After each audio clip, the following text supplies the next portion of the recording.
Black History Month is America's history. Black history is Spokane's history. I'm coming to you today from the Jim Chase Gallery at City Hall. And I'm talking about the elected in our city, African American electeds. And I want to talk about Jim Chase. So in 1934, Mayor Chase arrived in Spokane in a boxcar. He started an auto business repair shop that went on to be successful. He also was president of the NAACP. He was elected twice to city council and then as mayor. He was the first elected black mayor. It was considered a night of celebration. I mention this because not only was he our first black mayor in Spokane, but the first one in the state of Washington. It was 9 years later before Norm Rice of Seattle was elected mayor. To this day, he continues to be the only one elected.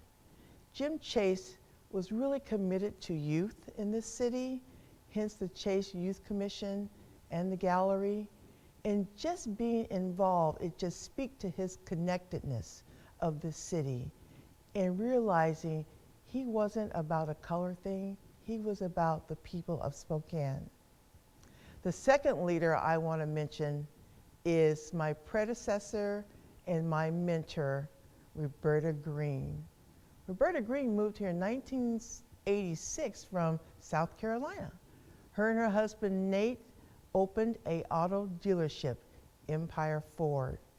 Roberta Green served 2 terms from 1996 to 2003.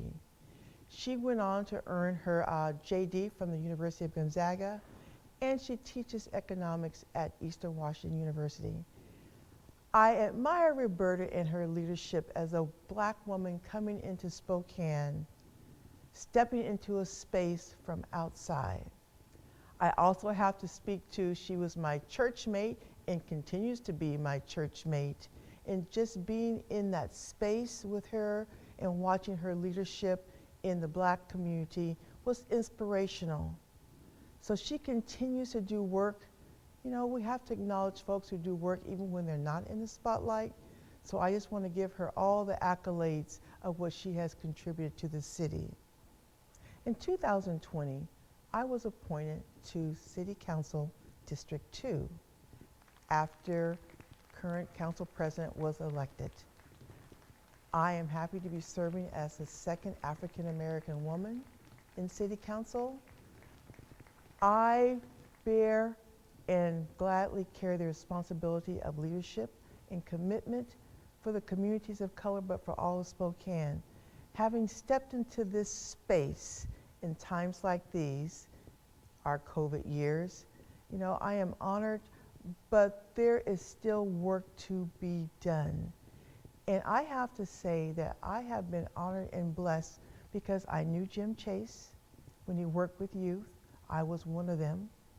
I've worked with Roberta Green beside her, and now I occupy this space, realizing as a leader of color and a leader of the city, the importance of bringing others along and building community and making space for others to come and lead this city forward. I believe our future is bright. It is a city for everyone, and we welcome everyone in Spokane. Just a little bit of black history about the leadership in politics in Spokane.